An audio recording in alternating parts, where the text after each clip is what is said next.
Coming up on this week's show, we say goodbye to Internet Explorer. A lost Sega game has been found. And we chat text adventure history with Chris Ainsley.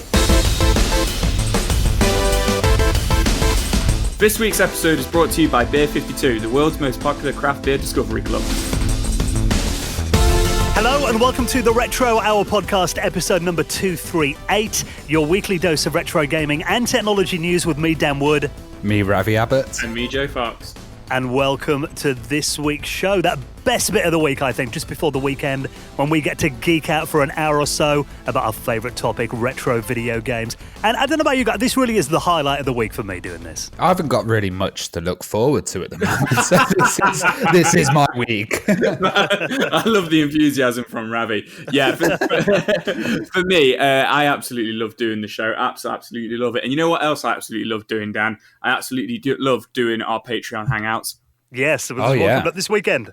Yes, so I just wanted to get that out there because I know last time we kind of mentioned it like a few days before and we only had a couple of people on there. So get on there. Is it this Sunday? This Sunday night, is it? Yeah. I love the fact as well that when we're on there, we're always kind of showing off things as well that we got. I mean, I was showing off my Apple Newton last time. I was just going to ask then, have any of you guys got anything new since the last Patreon Hangout? Obviously, Joe, you've got something quite significant in your life that's come along. Yeah, I've got a brand new SNES. No, I haven't actually. I've got a brand new baby. I've got a brand new little girl who might come and hang out with us on the Patreon for a little bit while my wife gets some sleep. But I also do have a few SNES games that I'll probably be cataloguing, which I usually do when we're on there. And they always go on really long, don't they? Yeah. We always just keeps talking. What always makes me laugh is Dan never eats his dinner before it. And then you'll be like, wait, It's like 11 o'clock. I've got dinner now. I should actually learn to have dinner before, shouldn't I? I'll set the missus. I'll be done by about 9:30. No, I haven't. 11 p.m. It's in the fridge, put it in the microwave. So, it's always such a good laugh as well. We look forward to these. Coming up this weekend, if you're a patron, I'll post a link in our Patreon page. Click the link. We'll be on Sunday evening from 8 p.m. UK time. Now, this week, we're going to be talking about probably the most traditional kind of video game, going way back in the day, talking about the purest kind of video game entertainment, text adventures. I love a good text adventure. Yeah, I love a good text adventure. And you know what? I think it was a bit of a lost genre. It started off like really pioneering with mainframe computers and influenced a lot of people. But I think text adventures, they kind of went out of fashion for a while. But recently, we've seen a bit of a revival. I know we've been mentioning on this show quite a few new text adventures that have been coming out, all boxed with like extra add-ons and manuals and stuff.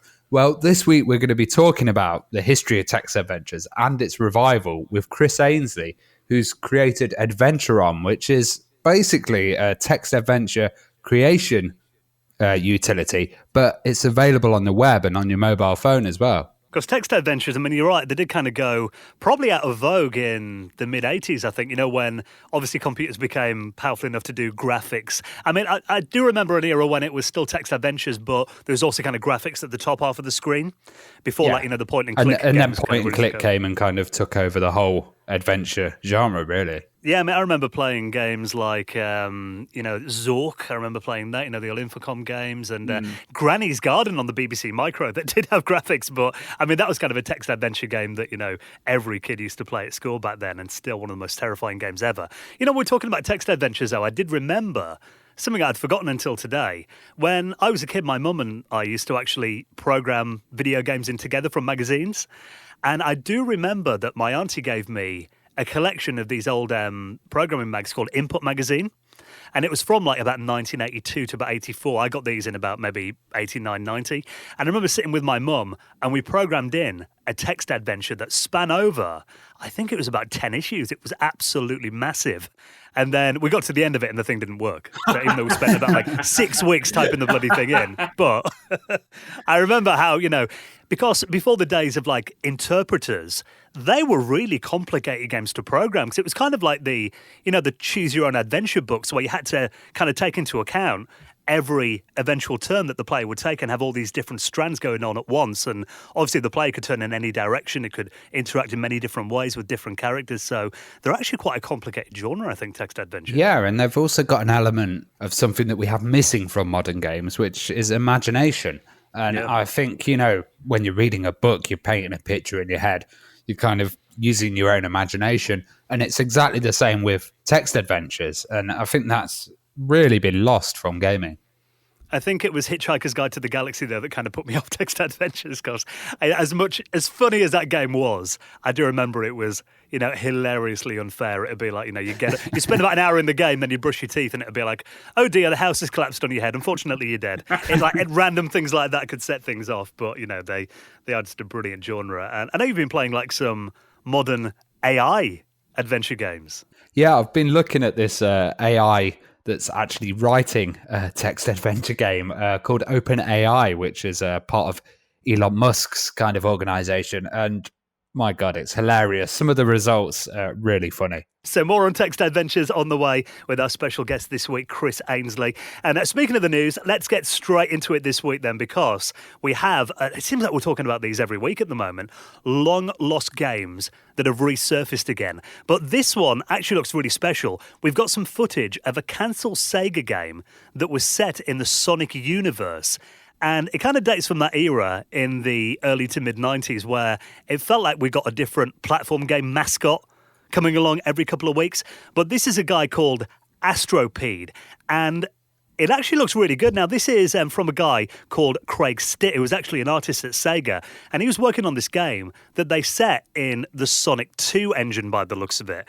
And he's kind of an interesting looking character, I think. Yeah, for me, he actually looks like a boss from like those early Sonic games. He looks like somebody you'd have to jump on to kind of like make sure each bit of his body disappears. But what's really interesting is, from looking at the footage and stuff like that and reading about it, is they actually kind of like whipped it up quite quickly, and they made it from a lot of the unused assets from Sonic 2 and some of the unused levels and stuff like that.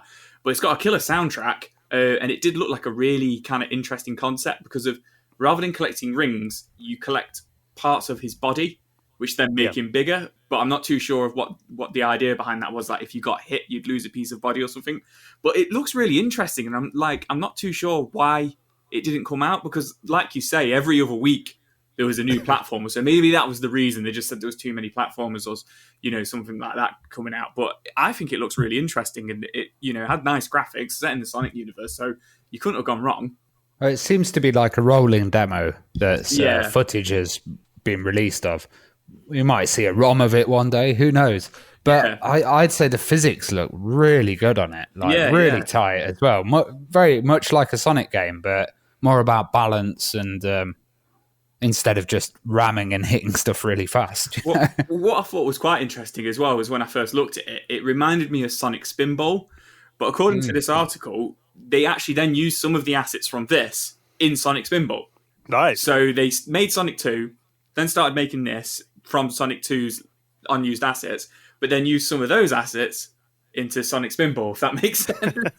It's mad that we haven't heard of this before, because I thought, Sonic fans are really, really into their stuff, so they may have kind of researched it. But maybe this will get included in Sonic Mania, or who knows? Who knows, yeah. I think it would be nice to see a little Easter egg of him, in maybe a future Sonic game, because the difference, looking at this, I mean, some of the big differences from Sonic, like you said, he doesn't collect rings, he collects parts of his body. And I guess by the name Astropede, he's meant to be like a centipede or a millipede or something like that. So he's actually, you look at the character, he's very long. Like you said, there are these levels that are designed for Sonic, and his body kind of gets lost behind some of the scenery quite a lot of the time. I noticed that, yeah. And it feels like, it probably will be quite easy to get hit, the longer your character is.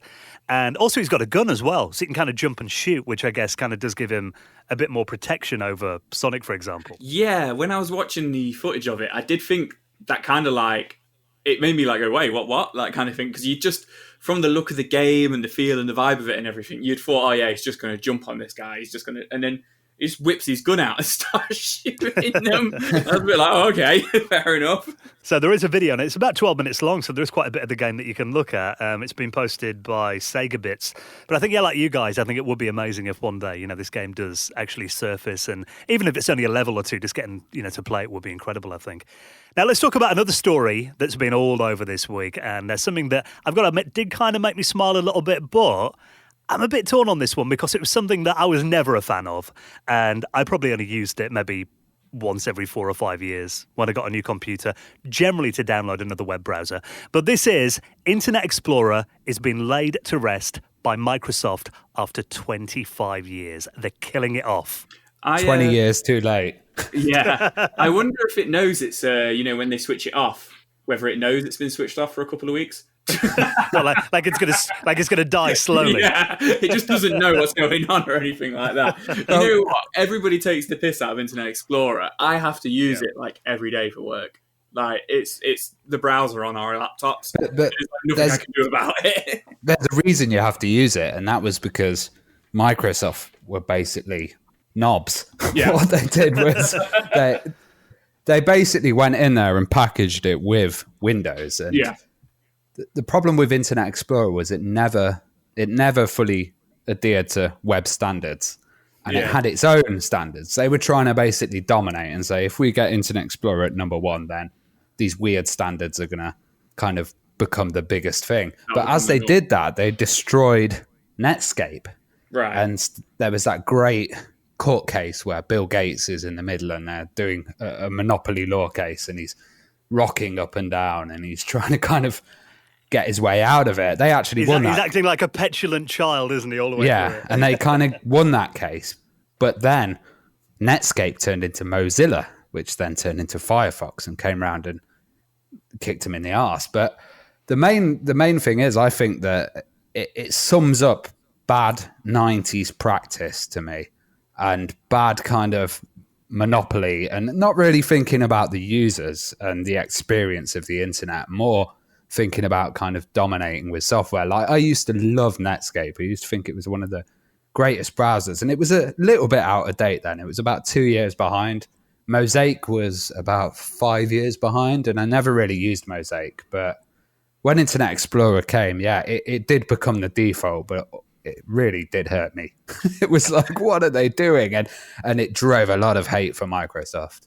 Have they given any sort of explanation to why they're doing this? Because they've got Edge now. Oh, fair enough. And Edge adheres to to standards. And I think the reason that they've got Edge is because they've tried to rebrand Internet Explorer so many times, but its reputation is just really bad still. And even though they've got Edge, Internet Explorer still has about the same percentage of use as Edge does, because a lot of companies still use it. So they have to keep that Microsoft code in there, so it's like backwards compatible. But it's a lot more secure, Edge, and it's a lot better browser. But it's still nothing compared to Chrome. Well, I think, you made a good point there, Ravi, that, they never adhered to web standards, which is why a lot of companies had to use Internet Explorer, because they made applications that only worked with specific IE. ones. Yeah, proprietary. Yeah. So that was why, a lot of companies were kind of locked into it. And it is still going to be a mode in Microsoft Edge. The IE code is still in there for legacy mode. But, there's that famous memo that you can look at online, the internet tidal wave, when Bill Gates finally got the internet and he realized actually this is going to be a thing in around 1994, it was, I think 94, 95.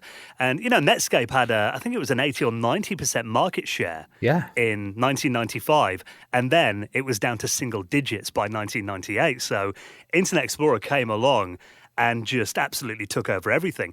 But IE was always a web browser that your mum used. But also, like, as a web designer as well, for years, WebKit, when it came out, was a blessing, because I'd have to write code, and then you'd have to write specific rules for IE. Yeah. So you'd do all your code, and then you'd be like, right, now let's do the Internet Explorer stuff. And it was really frustrating. There was no other browser that you had to do specific rules for. But I will say one thing in Internet Explorer's defense. I mentioned before the fact that, to a lot of people, having that included with Windows actually opened the door to the web, that probably wouldn't have got on the web for a couple of years if it wasn't in there in Windows 95 and Windows 98. Yeah, but also the fact that before that, web browsers were a paid-for product. Netscape cost $49. Yeah, I think maybe if they'd well, you can argue that it was included in the price of Windows, but if they'd not had IE on there, people would have just gone down and downloaded Netscape, or they would have gone to Mosaic as well. There probably would have been new versions of the other operating systems, and we probably still have like Mosaic today or something. Well, the original Internet Explorer was based on Mosaic, I think, so kind of cobbled it together really quickly, to kind of be a Netscape competitor. IE, I mean, over the years, it did kind of get a bit better, but it was still... Yeah, I mean, like stuff like Silverlight. Do you remember Silverlight and all those external plugins that you had to have? And then when it started to get extensions, and they were all really, really unsecure. If I open the start menu and I kind of spot the little E with the swoosh around it, I do get a bit nostalgic, like, oh, look at that, that's quaint. Yeah, you see, we were in different camps though, Dan. You were with the Windows 95 T-shirts and friends, and I was in the Amiga camp going, those buggers. Oh, no, don't get me wrong, I still use Netscape even on Windows. I've never used IE. Always hated I've it. even got a Netscape theme on my Firefox at the moment. I'm that sad. You can actually there's a web browser today called SeaMonkey, isn't there, that actually looks like the old Netscape Navigator, but it's I think they got up to like the final kind of versions. I think it's like Netscape 7 or something crazy like that. Yeah, because I was using that a while ago, and it's got like Usenet reader and all that built into it still. That was, took me back a bit. But I remember even composing websites with like Netscape Composer and stuff like that back in the day. It was also then you had Front Page as well by Microsoft, which was their editing program that no one used. Yeah, there was loads. But Netscape ended up changing, and they kind of took their code into the Mozilla Foundation, and that's basically saved it. Yeah, so I think, it's obviously been a very interesting 25 years, and it does give me a bit of satisfaction to kind of see a bit of comeuppance. I imagine Mark Andreessen, the founder of Netscape, probably had a bit of a party at the weekend when... I can imagine web designers around the world are going, yeah, IE's gone. So rest in peace, Internet Explorer. You will not be missed by many. Now, here's a story that made Joe smile this week. One of your favourite games of all time, Zombies Ate My Neighbours. That's kind of getting a sequel now then. Yeah, so anything to do with Zombies Ate My Neighbours, or Zombies as we know it in the UK, I just get so excited for it. It's one of my favourite games of all time. Whenever we talk about anything to do with it on the show, I always get really hyped about it. So it already did actually have a sequel, funny enough, which nobody seems to know about on the SNES, called Ghoul Patrol, which was pants. But there's a new kind of pseudo-sequel, spiritual successor coming out, which is called Demons Ate My Neighbours, which is expected to come out at the end of 2021. So we've got a while to wait for it. And so far, it's been confirmed it's coming out on Steam, and it is coming out on Switch. But essentially what this is there is a trailer for it, which I'm sure Dan will stick in the show notes, and it plays and looks just like Zombies Ate My Neighbours, but, with that kind of like hand-drawn, nice, smooth graphics. But you're not fighting zombies, you're fighting demons, kind of like in that kind of Evil Dead kind of vein. But what's really cool about it is it's by the developers Turned Out Games, who recently did the Toe Gem and Earl Back in the Groove, and it's set in 1991, so it looks very kind of like tubular, of that kind of era. And it's all the kind of same weapons and stuff as Zombies Ate My Neighbours. So, like water guns and throwing fruit and apples and stuff like that. And the idea behind the game is it's a cursed videotape. And demons are coming out of people's TV sets. And it's up to you. You look like some sort of plumber to kind of like, or TV repair guy to kind of stop it. But what's really cool is on the 1st of September, they are launching a Kickstarter for it. So it is definitely already coming out on Switch and Steam, but they're doing a Kickstarter to get it to come out on Xbox Series X and PS5, which I'd be really excited about because I would like to kind of get a physical copy for it for whichever console I get.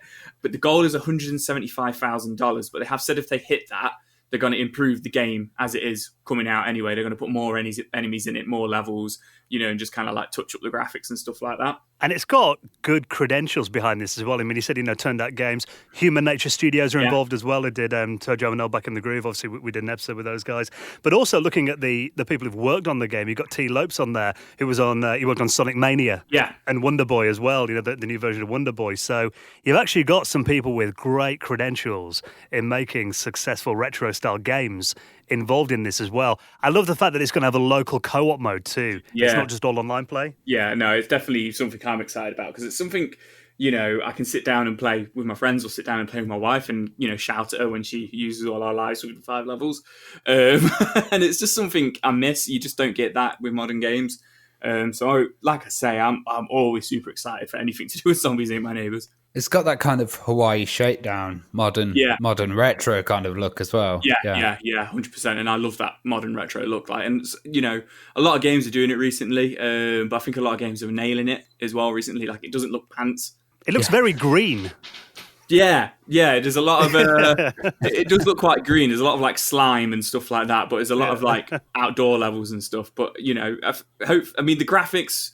I don't want to, because I'm always excited about these things. They don't look amazing at the moment, but I'm sure that's not the final product. Well, it's kind of got that kind of the B movie kind of style as well that Zombies Ain't My Neighbors had. That the kind of intro text and all that looks like it could be like a 50s B movie and stuff. So I mean, always getting like something new that kind of follows on from classic games like that is an exciting thing, I think. So maybe we can do an episode with those guys in the future if we can get them on. I was actually thinking that as we were talking about it. As I was rambling on there, I was like, we could get them on. Get on it, Joe. I'll get on it. Now, obviously, we're going to be talking about text adventure games in a moment. Something you've been playing this week, then. This is an open AI-based text adventure game that essentially learns as you play. Yeah, well, I haven't actually been able to play it because I haven't been able to get into it yet. But this is really interesting. What it is we've been looking at artificial intelligence playing old school games. So Google DeepMind was a great example of that. And there's a few of these kind of huge artificial intelligence machines out there. And OpenAI is one, which is funded by Mr. Elon Musk as well. And they have a thing called Generative Pre-trained Transformer 3, which is an autoregressive language model. But it basically uses deep learning to produce human-style text. So there's a program called AI Dungeon, which is a free adventure game, text adventure game. And what they've done is they've managed to implement this kind of AI into that adventure game to create stories. And there's an article on Gizmodo at the moment about how weird these stories are. When you've got AI writing something, it's not being able to do it like a human and kind of get the ideas of surroundings or expression in there. Like if you've ever read erotica written by AI, it's one of the funniest things that you've ever heard in history because it actually makes no sense. There's loads of like AI poetry out there as well. But I haven't read AI erotica, but I will be later. Now that you've said that, I really want to see that. Me and Dan are going to read it together. That's not going to get us talked about, Jay.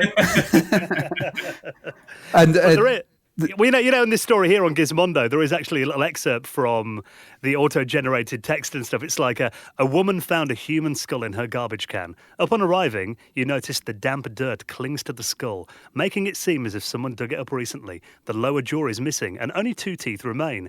There's a hole about the size of a quarter in the middle of the forehead. So actually, it is coming up with like stories. Yeah, it's coming up with stories, but then like the linking and like the descriptive stuff will go a bit weird, and then you'll be like, what? And it will start to feel a bit surreal or like it's been written by a kid.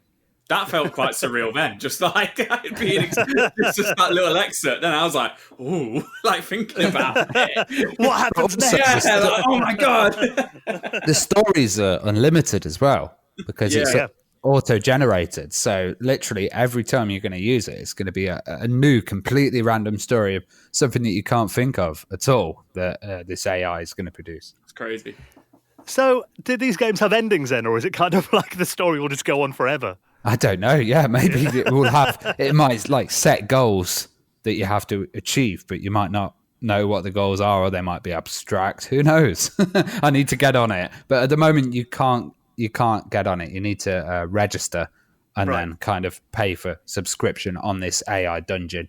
But I'm going to get part of it and have a go. It looks really good fun. I was playing an AI dungeon version of the Tiger King earlier, which was quite funny, talking about, that TV show on Netflix. Yeah.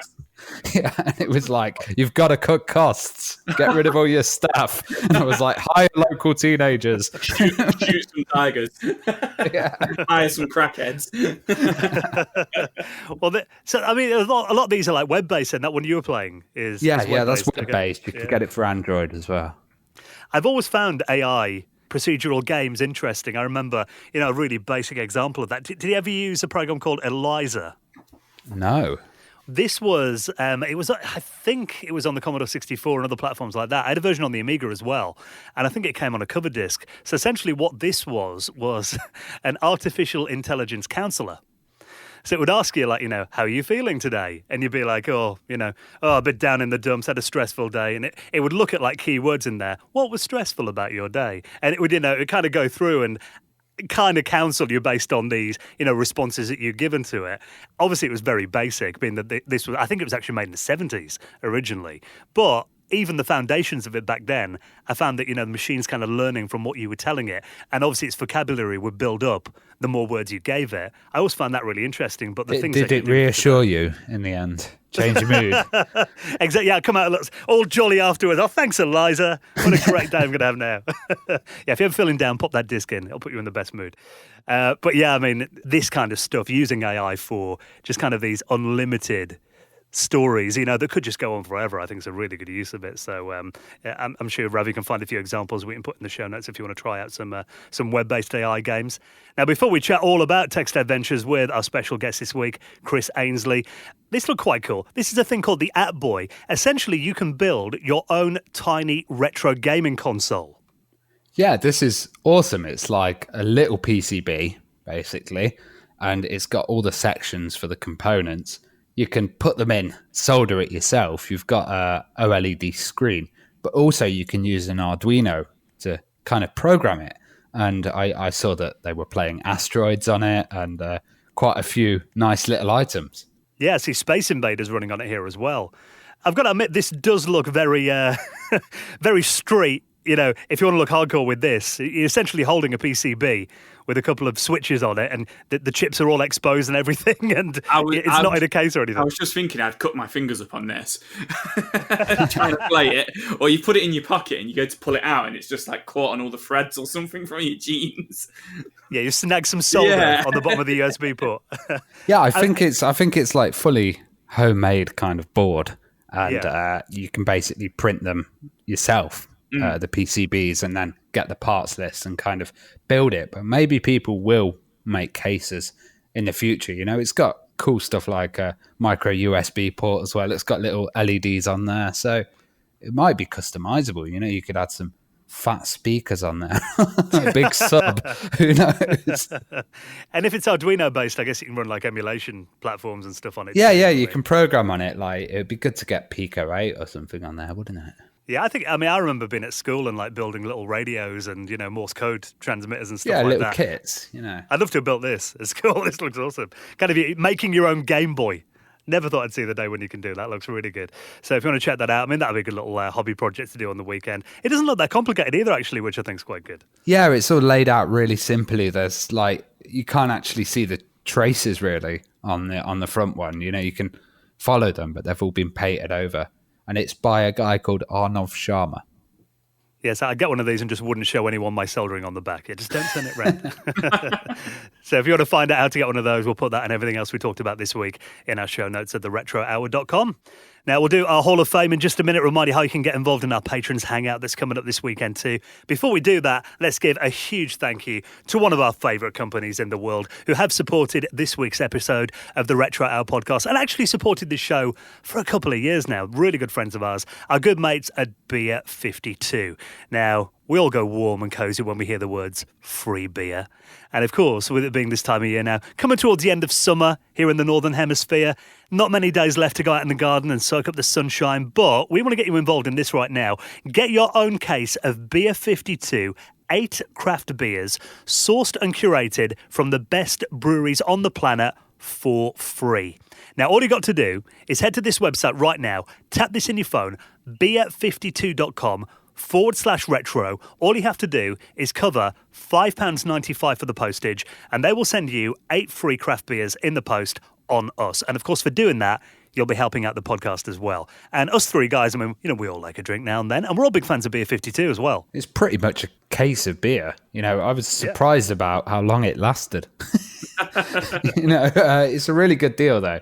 And you can get like dark or light beers as well, and it comes with a magazine and a snack. And every month you get it as well, there's like something different to surprise you in there as well, because they often do different themes. Like I got one that was like beer from New Zealand. There's like a South African case that they sent. It's stuff that, you normally wouldn't think of trying, but actually it opens your mind to a lot of new stuff. And obviously they do European beer. They're really passionate about the UK craft beer scene as well. And they're actually the world's most popular craft beer discovery club with over 150,000 members and growing. And they will send you a brand new case every month. And like Ravi said then, if dark beer is not your thing, choose a light option. And you also get their award-winning beer magazine Ferment and a tasty snack included as well. So if you change your mind or you want to pause or cancel, you can do that anytime, no obligation. But if you'd like to get your free case right now, you can claim it by going to beer52.com/retro. Get your first case of 8 beers for just £5.95 postage. beer52.com/retro. Thanks to our very good friends at Beer 52.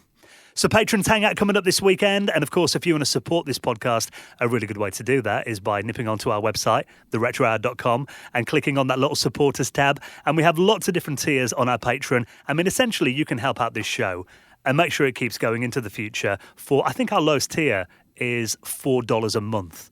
That is like, a Starbucks coffee or something, isn't it? In many parts of the world.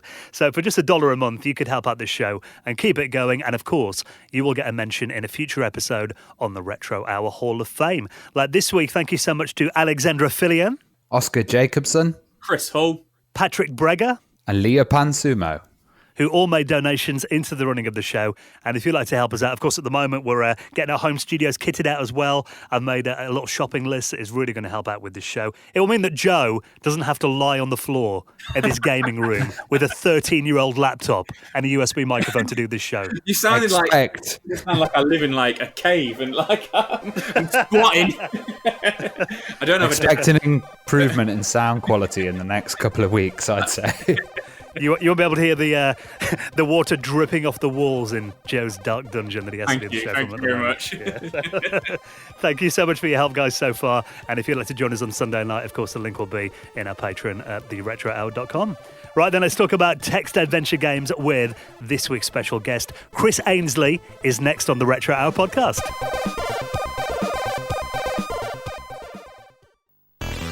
You're listening to the Retro Hour podcast, and it's time to welcome on this week's very special guest. Now, we're going to be talking about a topic that I think is, really going back to roots of video games and games that really use your imagination, and a genre that was kind of forgotten for a few years, but has actually had a bit of a resurgence recently. We're going to be talking about the text adventure with the creator of Adventuron, Chris Ainsley. Welcome to the Retro Hour podcast. Hello.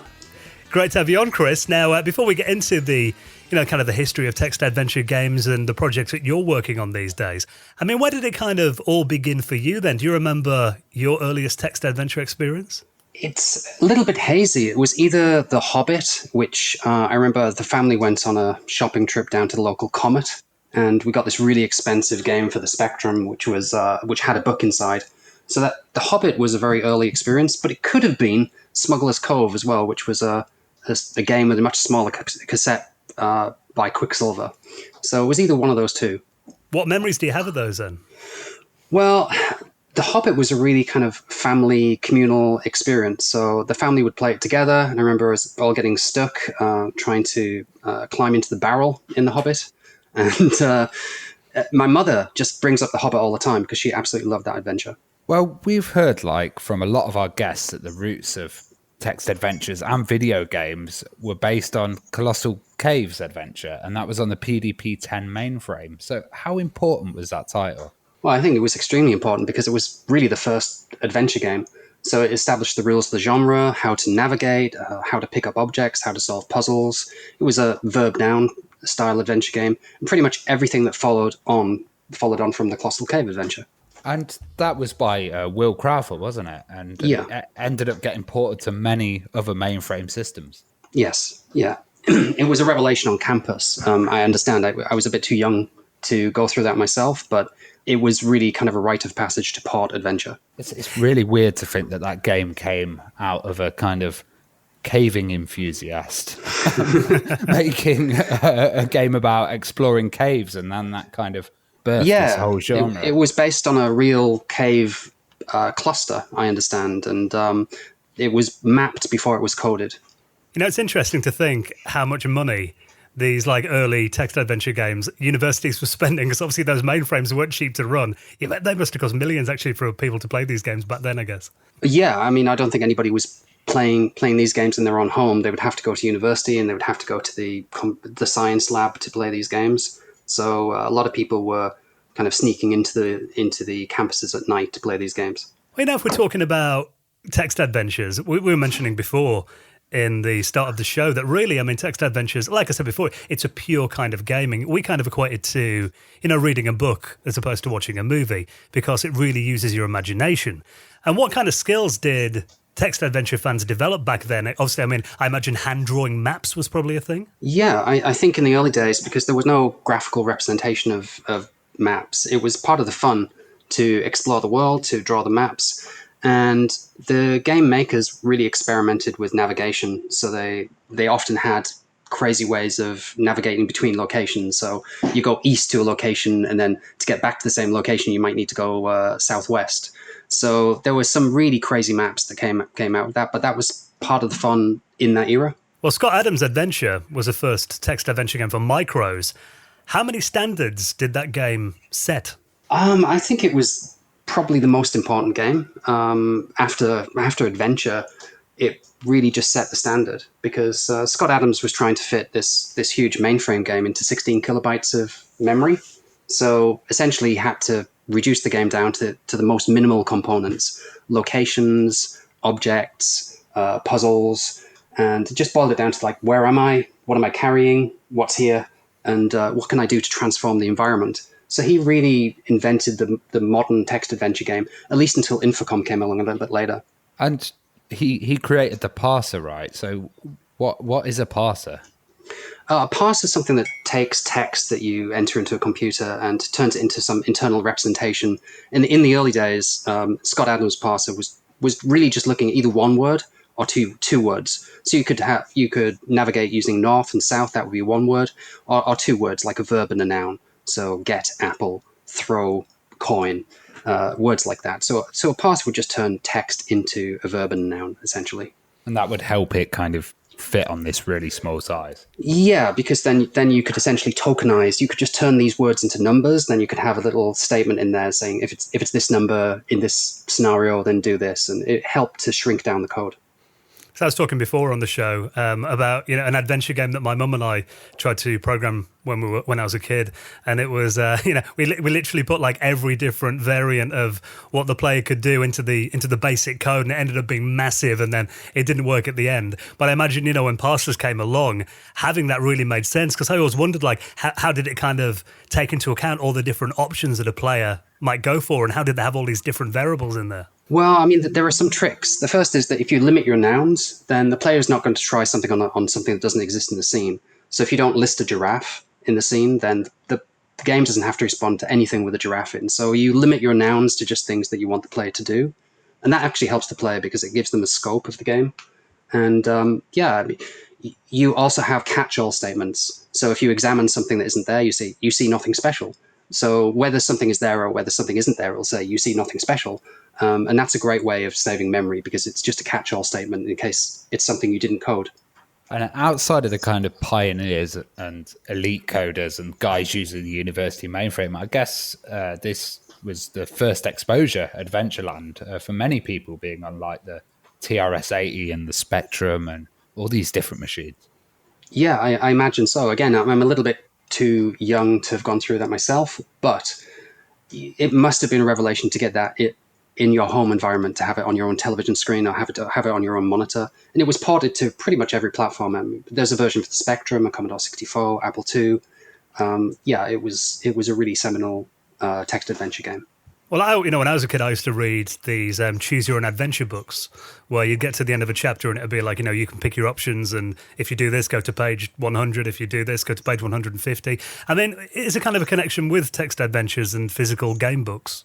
I think there is, in that it's certain types of text adventures and narrative experiences, and of course, game books are the same kind of narrative experience, but it's very limited because you have a prescribed set of things that you can do. You have prescribed interactivity, whereas you have this kind of blue sky approach in parser-based games. You can try anything. you can really be creative with your verb and your noun. And I know it doesn't seem like that, but it just seems more freeing. Like the world is, you can try anything. Whereas in the games with fixed options, such as game books, you can't really do that. It's very enjoyable, but it's not quite as flexible. And it seems like a bit of a kind of experience. I used to play text adventures with my friend sitting next to me, and a game book I'd probably do solo or sit on my own. So those variables kind of, it's always good to have a different set of eyes on there. And I could imagine it being really kind of limited with just the physical game book. Well, the physical game books often had other mechanics in there as well, like roll a dice and have a battle, and if you win the battle, turn to this page. If you lost the battle, turn to this page. And when I used to play those games, I used to cheat. It's like I always win the battle. I don't know. I don't know if read anybody it backwards. Or stick your thumb in the page. And those types of games, they're very fun, and it's really just about learning where the dead ends are. You can read it as a story, and I think that maybe other people do read those things as a story, but I was just trying to game the system, right? I just want to be successful. I just want to make my way through the book. So maybe I wasn't the best player, but I really enjoyed those books. Well, obviously, Zork was a game changer and generally regarded as the first interactive fiction game. What's the difference between an interactive fiction and a plain adventure game, then? Oh, well, I'm pretty opinionated about this. Interactive fiction is really a story that you're a part of. So you can read it as essentially there is a narrative and you're in a world and you describe the actions, and then the game actually reads back the response to your actions. And later Infocom games really, really bought into that concept of this is an interactive book, an interactive story. It was way more interactive than earlier text adventures with more limitations. But Zork wasn't quite like that. It was more anachronistic. It was more similar to Colossal Cave that came before it. But Infocom was really into this branding of interactive stories, and their parser was ahead of everybody at the time. And I think it's, even into the 90s, it was still ahead of everybody else. They were 10 years ahead of the curve. And that really, you're right, it does root back to Colossal Caves as well, doesn't it? And the old Fortran days and PDP-10. Yeah, it's their technology was so far ahead of everybody else's. They had a full portable virtual machine that they were running, and the problem with the Infocom approach is that it required more expensive machines. So if you had a Spectrum, you didn't see Infocom games on the Spectrum, because Spectrum games, at least until Plus 3 came along, they loaded from tape. So you needed one of those posh machines to play Infocom games, and I kind of missed out. Well, if we're talking about, those kind of early days of text adventures on micros, like I said, Infocom, massive company. Obviously, Sierra were the other big name in adventure games as well. How important were these companies to text adventure development then back then? Very important. I'd say Sierra, Scott Adams, Sierra, and Infocom were the granddaddies of the industry, because Sierra, they really introduced the concept of text adventures plus graphics, and they weren't really graphic adventures in those days, because they were graphical text adventures. You went into a location and you see the location in primitive vector graphics, but at least you could see it and you could interact with it and you could do things like that. And Sierra were really the first company to play around with those ideas. And then, of course, Sierra went on to hybrid parser type games, the early police quests, where you could move character around the screen, but you would have to type commands. And that gave you, I think, the best of both worlds. There are new games coming along that have this hybrid approach. There's a game called The Crimson Diamond by Julia Minamata, I think. I hope I get the name right. But that's a game that's coming along, I think, next year. And that's adopting the same kind of Sierra approach of hybrid parser games. Infocom, of course, they made text adventures commercially viable, and you can't really underestimate their impact on the industry. Do you think there's like a defining point where they went to those kind of hybrid games, and there's still some text adventure purists that are like, we kind of lost something when we got the visuals? Oh, yeah, absolutely. The games of that era were very, very primitive. So the graphics were probably not as good as many people's imaginations, and they think, we don't need this. Why do we need this? For other people, they just think, oh my God, I can see the world now. I can see it. And I love it because it's bright and vibrant and happy. So you gain something and you lose something, I think. A game that, when I was a kid, that was a massive impact on me was Granny's Garden on the BBC Micro, which it was an educational game, but again, it was an adventure game. And when that that graphic at the end popped up when the witch got you. It was like, to this day, I have nightmares about that. Yeah, me too. Dan wakes up screaming. Yeah, and the kind of jagged teeth, and just the idea that there's a witch that is somehow stalking you in this world. It just terrified me as a child. But it was exciting. And all she did is send you home when she caught you. She didn't even burn you or anything up in the cauldron. I mean, a Granny's Garden is not really a text adventure, but it is kind of an interactive. It is kind of an interactive fiction style game, I would say. So another game that I remember playing loads as a kid, and it was hideously unfair, was Hitchhiker's Guide to the Galaxy. And obviously that was a really famous franchise, the Douglas Adams story, coming into a text adventure game. And I mean, was there many cases of that, kind of established franchises then realising that actually there's a genre here that is quite popular now, and we could actually put our stories out as text adventures? I think there was an era where that was happening. There were stories like Hitchhikers, but there were other games like... Robin of Sherwood, which was based on the TV show, and then one of my favorite games is The Famous Five, which was based on the first book in the Famous Five series. So there were certainly kind of tie-ins that were happening in the mid to late 80s, but they kind of died out with the commercial viability of text adventure games, unfortunately, because it'd be great. I mean, I would absolutely love it if when a movie came out, there was a text adventure version of that movie, but it doesn't tend to happen these days. Yeah, and it got to the stage where, a lot of movies and TV shows ended up becoming like platform games in the late 80s and early 90s, and you thought that would have made a great adventure game instead. Yeah, I mean, there are a lot of movies that are about story, and you can't really accurately portray that with a 16-bit platformer. But unfortunately, there just wasn't financial viability to turn those games into text adventures. And these days, it would be great if certain rights holders would turn a blind eye, or they would say, it's okay for fan text adventure games to be made of these, provided they don't pay a fee. But unfortunately, that just doesn't happen. I mean, I've actually tried myself to get the rights to certain IPs just to do a free adventure, but no. Can you imagine like a Doctor Who or like even a Red Dwarf text adventure? Oh, it would be absolutely brilliant. Player One. Oh, yeah. Yeah, it would be absolutely brilliant. I mean, the Star Wars text adventure game, but the rights are not available, unfortunately. Well, I remember a piece of software called The Quill, and you worked with Tim Gilbert at one point. That was a text adventure creation tool. How much influence did that have on you? Well, I think it had a significant influence on me and pretty much anybody else that played text adventure games on the Spectrum in the 80s. There was this whole kind of homebrew text adventure creation scene in the 80s, and that was really centered around this tool, the Quill, that was actually made by Graham Yandel, but Tim Gilbert's published it and ran with it, and he produced all the subsequent versions of that software. So Tim is really the granddaddy. He's the person who saw that self-publishing was the future long before other people were tinkering with the same idea. So you had thousands of adventures that really can be attributed to Tim publishing the Quill. And it just made text adventures very easy for non-programmers to write. I remember doing one myself, which was based in the Houses of Parliament, and you were running around there. We'd be able to do really rude ones as well.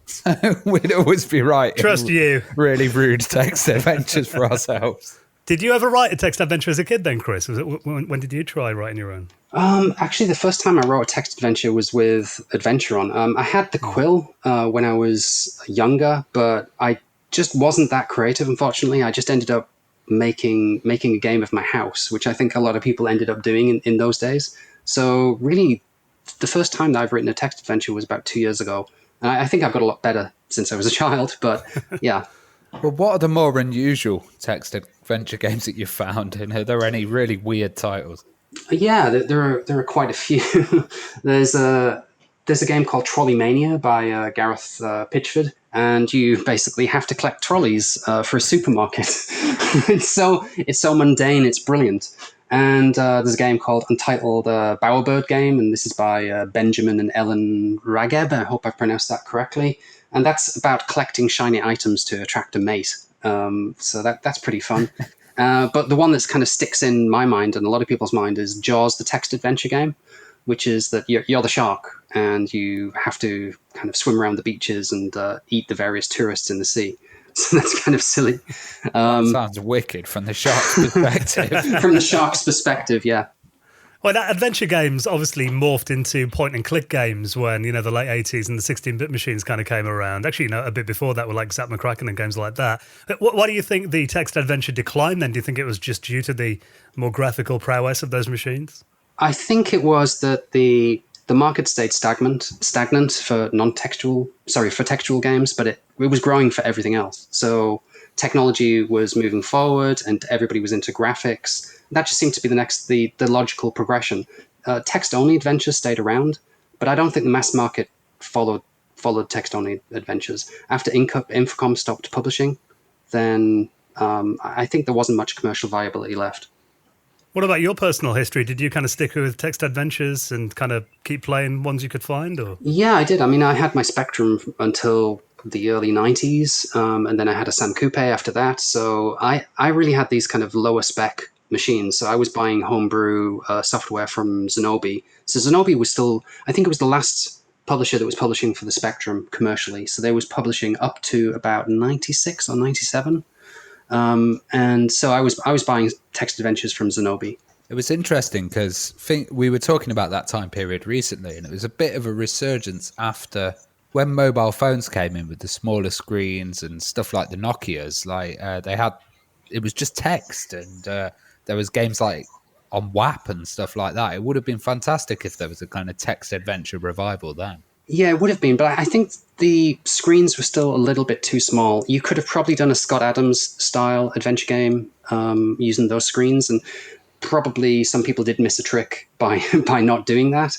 But I think even in those days, it was pretty difficult to type in the text to a sufficient degree that it would be an enjoyable experience. Yeah, it would have been all predictive text, actually. Yeah, Oh, man. yeah. But I mean, I think it would have worked, but you would have had to. You couldn't just dump Colossal Cave Adventure on there. You would have to adapt it to the screen.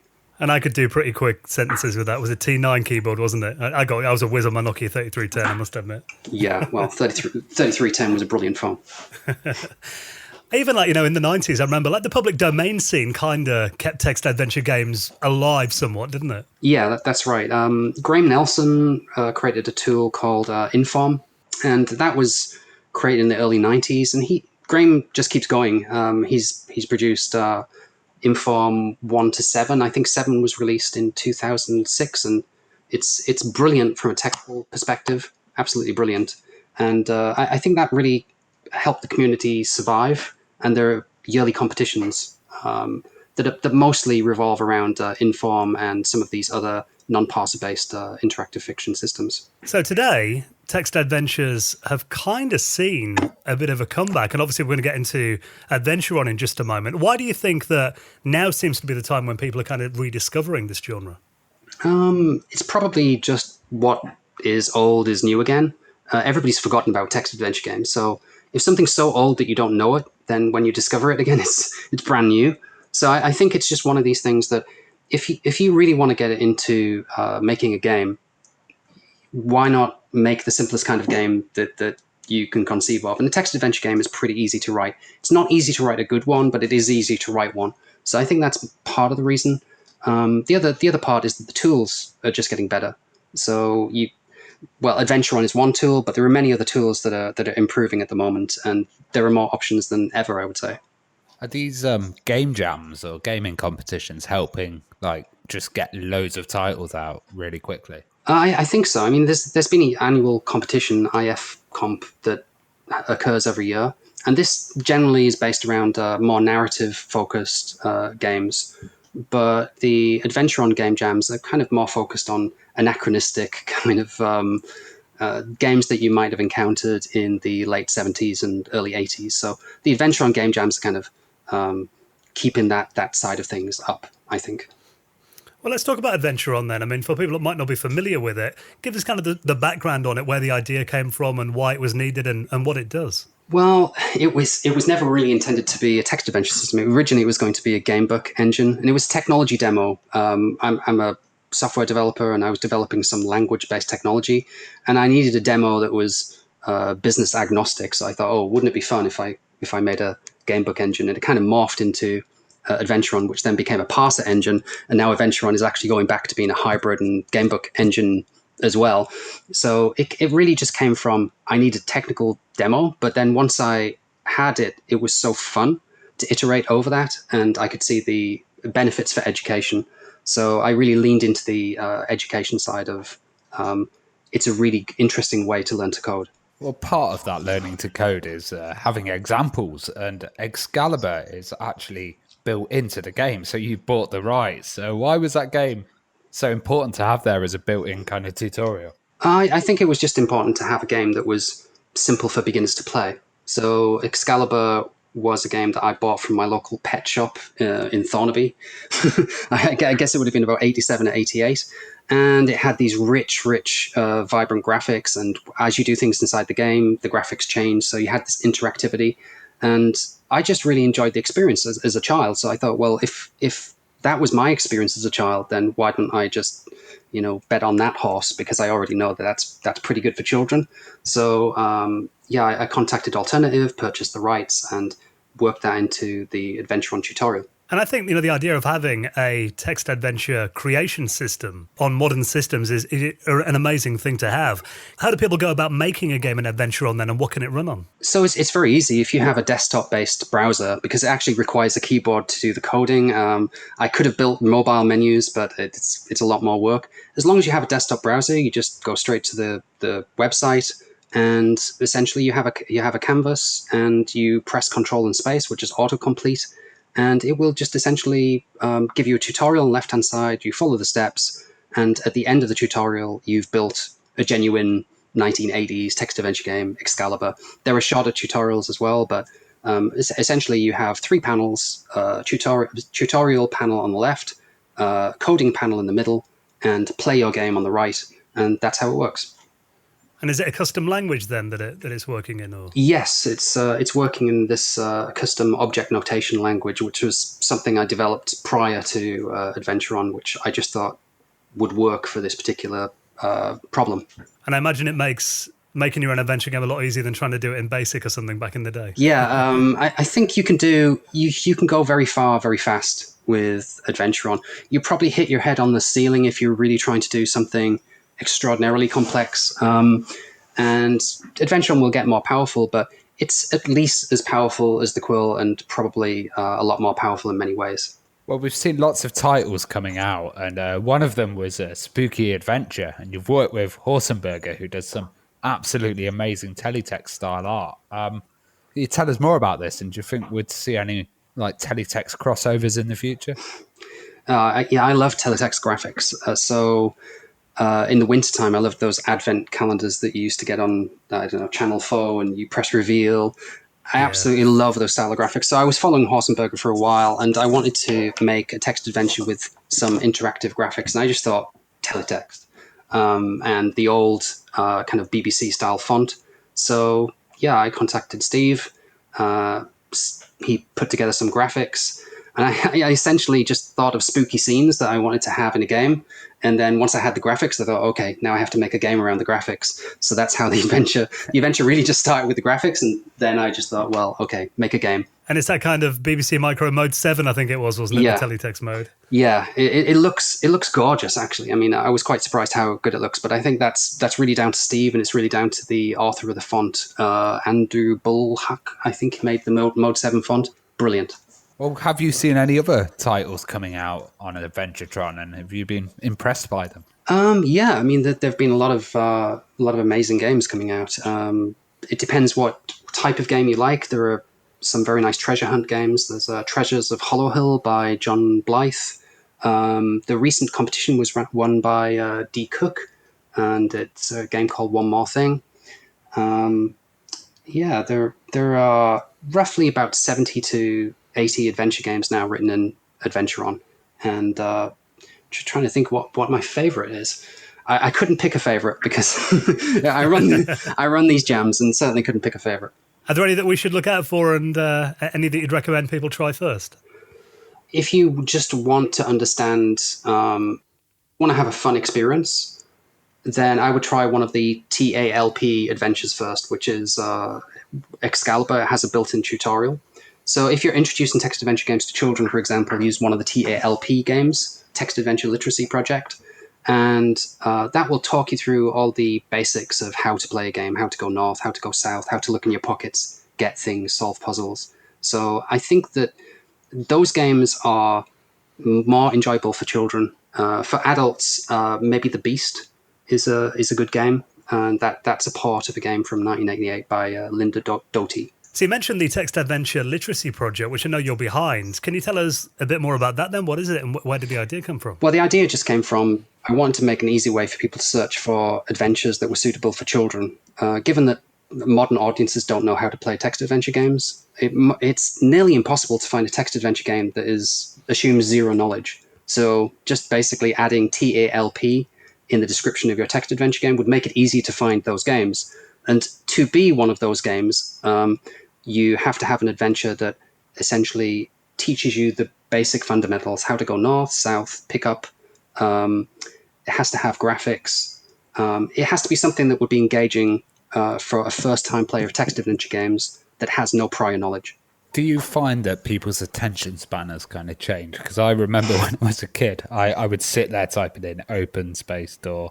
I'd go through every single command. And do people give up easier these days? Probably. I think that's probably true. So there is more onus on designing these games in a better way. So part of that is making sure that you have a good pool of beta testers and just seeing what silly things they type and making sure that you have a response for everything people type. Some people might not type anything silly. They might type in something quite clever, a different way to solve a puzzle. So Adventuron actually has a transcript feature where you can provide your game to a tester, and you can basically look at the log with their permission. Of course, they have to email you the log, so it's their active choice to send you that. But providing they do, you can study that and you can improve your adventure game. And I think if you don't do that, if you just assume the player is going to type this and type this and type this, they're not going to type exactly what you want them to type. So if the game doesn't respond to what the player is typing, it tends to be a boring game. And I think, I remember really frustrating experiences playing text adventure games as a kid. And you'd be like, go west. And you can't do that. But if you put walk west, it would. Having to write the exact syntax and the exact wording that the programmer had in mind was incredibly frustrating on some of those early games. Yeah, I think that's down to the primitive parsers of the past. Adventuron doesn't really have that problem, and I think most modern engines don't have that problem anymore. But there are other things like maybe the game is expecting 4 words and you type in 2 words, and it doesn't imply the additional 2 words. So there are lots of ways in which the parser will trip up the player, and as the designer, you have to anticipate that and make sure that the player has a good time. So, kind of talking of design, are there any kind of tips that you give people they might have an idea in their mind for making an adventure game and Adventuron? Any tips that you give them on things to look out for in the design stages? Yeah, I've actually written a blog post called Text Adventure Game Design in 2020, which is on Medium. So you can check that out. But to summarize, you shouldn't have a barren game. Like a game that's too large, that's very empty, frustrates the player. If you have too many things in the world that do nothing, it's great to have things inside your world, but if every time you interact with them, it says you can't do that, that's a bad experience for the player.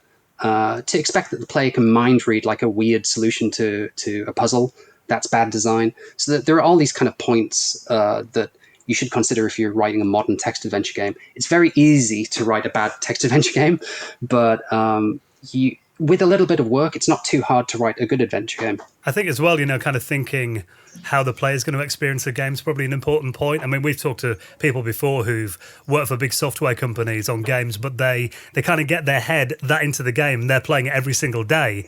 They assume that the player's going to have the same knowledge of the game that they do, but obviously when someone with new eyes is coming to it, it's like a completely different experience. Yeah, I think any noun in your game, you have to think about every verb that refers to that. So firstly is think about your nouns and think about your verbs, and then go to the beta testers and confirm that your assumptions are correct, because it's good to mind read the player, but in truth, you can't mind read everybody.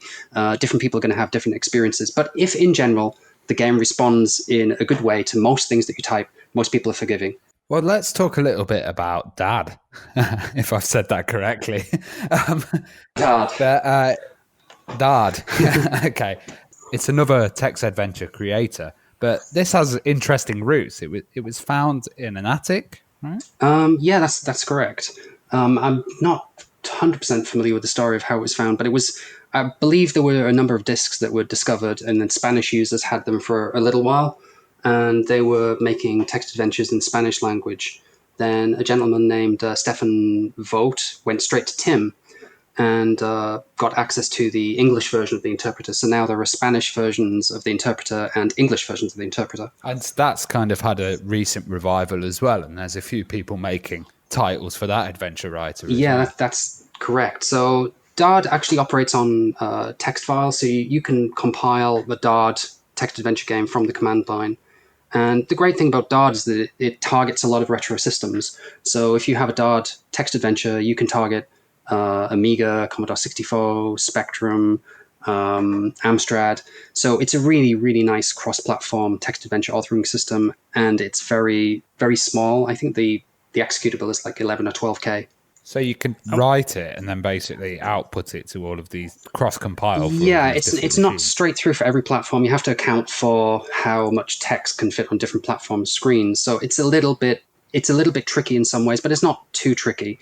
And actually, Adventuron can output certain types of text adventure if you operate in 8-bit compatibility mode, which is what I call it, but technically it can work on Amiga as well.